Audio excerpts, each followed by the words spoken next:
हम तक breaking news पहुंचाने वाले मीडिया की प्रासंगिकता बहुत अधिक रही है। समय पर ब्रेकिंग न्यूज देने की परंपरा तो ठीक है, लेकिन ये एनालिसिस भी जरूरी है कि पहले किस तरह की ब्रेकिंग न्यूज होती थी और अब क्या होती है। 2013 से 2023 के बीच भले ही एक दशक का समय बीता हो, लेकिन इस दौरान आए बदलावों में जमीन और आसमान का अंतर है। जिन लोगों ने 2013 में इकोनॉमी को कवर किया है, उन्हें याद होगा कि कैसे रेटिंग एजेंसीज भारत की जीडीपी ग्रोथ फोरकास्ट का डाउनवर्ड रिवीजन करती थी। लेकिन 2023 में बिल्कुल विपरीत हो रहा है। अंतर्राष्ट्रीय संस्थाएं और रेटिंग एजेंसीज अब हमारी ग्रोथ फोरकास्ट का अपवर्ड रिवीजन कर रही है। 2013 में बैंकिंग सेक्टर की सस्ता हालत की न्यूज आती थी, लेकिन अब 2023 में हमारे बैंक अपने बेस्ट एवर प्रॉफिट्स और परफॉर्मेंस को दिखा रहे हैं।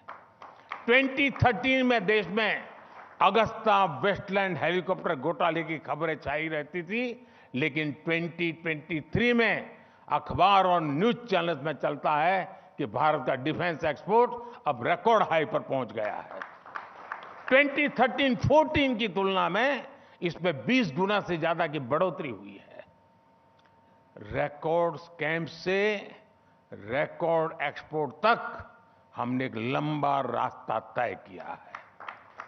साथियों, 2013 में आपको ऐसे कई नेशनल और इंटरनेशनल पब्लिकेशन मिल जाएंगे जो हेडलाइन देते थे कि कठिन आर्थिक स्थितियों के कारण मिडिल क्लास के सपने तबाह हो गए हैं।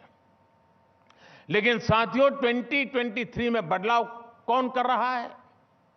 चाहे स्पोर्ट्स हो, स्टार्टअप हो, स्पेस हो या टेक्नोलॉजी हो, देश का मिडिल क्लास हर विकास यात्रा में सबसे आगे खड़ा नजर आता है। बीते कुछ वर्षों में भारत के मिडिल क्लास ने तेजी से प्रगति की है। उनकी इनकम बढ़ी है, उनका आकार बढ़ा है। 2013-14 में करीब 4 करोड़ लोग इनकम टैक्स रिटर्न फाइल करते थे। 2023-24 में यह संख्या डबल हो गई है और 7.5 करोड़ से अधिक लोगों से इनकम टैक्स रिटर्न फाइल किए हैं।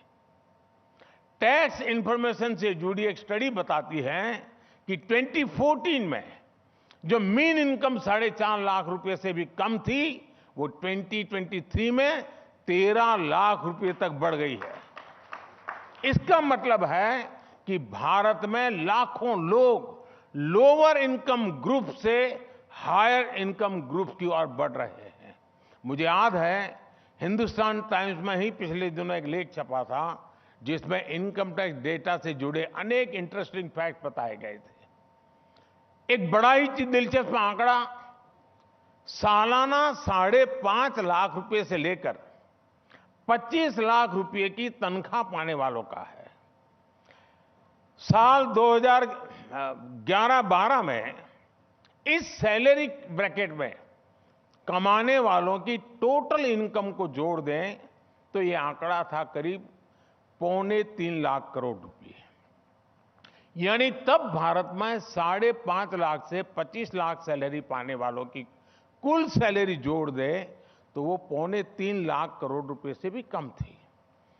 2021 तक ये बढ़कर 14.5 लाख करोड़ हो गई। मतलब इसमें 5 गुना बढ़ोतरी हुई है। इसकी 2 वजह स्पष्ट है। 5.5 लाख से 25 लाख रुपए तक सैलरी पाने वालों की संख्या भी बहुत बड़ी है और इस ब्रैकेट में लोगों की सैलरी में भी काफी वृद्धि हुई है। और मैं आपको फिर याद दिलाऊंगा, ये एनालिसिस सिर्फ सैलरीड इनकम पर आधारित है। अगर इसमें बिजनेस से हुई इनकम, हाउस प्रॉपर्टी से हुई कमाई, दूसरे इन्वेस्टमेंट से हुई कमाई और इसको जोड़ दिया जाए तो आंकड़ा इससे भी ज्यादा बढ़ जाएगा। साथियों, भारत में बढ़ता हुआ मिडिल क्लास और कम होती हुई गरीबी, ये दो फैक्टर्स एक बहुत बड़ी इकोनॉमिक साइकिल का आधार बन रहे हैं। जो लोग गरीबी से बाहर निकल रहे हैं, जो न्यू मिडिल क्लास का हिस्सा बन रहे हैं, वो लोग अब देश की कंजम्पशन ग्रोथ गति को गति देने वाली बहुत बड़ी फोर्स के रूप में उभर रहे हैं। इस डिमांड को पूरा करने की जिम्मेदारी हमारा मिडिल क्लास ही उठा रहा है। अगर एक गरीब को नए जूते खरीदने का मन करता है तो मिडिल क्लास की दुकान से खरीदता है, मतलब कि इनकम मिडिल क्लास की बढ़ती है, जीवन गरीब का बदलता है। ये एक बढ़िया साइकिल का समय में से भारत आज गुजर रहा है। यानी देश में कम हो रही गरीबी मिडिल क्लास को भी फायदा पहुंचा रही है। गरीब और मिडिल क्लास के ऐसे ही लोगों की आकांक्षा और इच्छा शक्ति आज देश के विकास को शक्ति दे रही है। इन लोगों की शक्ति ने ही भारत को 10वीं अर्थव्यवस्था से 5वीं सबसे बड़ी अर्थव्यवस्था बना दिया है। और अब यही इच्छा शक्ति हमारे थर्ड टर्म में भारत को दुनिया की टॉप 3 अर्थव्यवस्था में शामिल कराने जा रही है।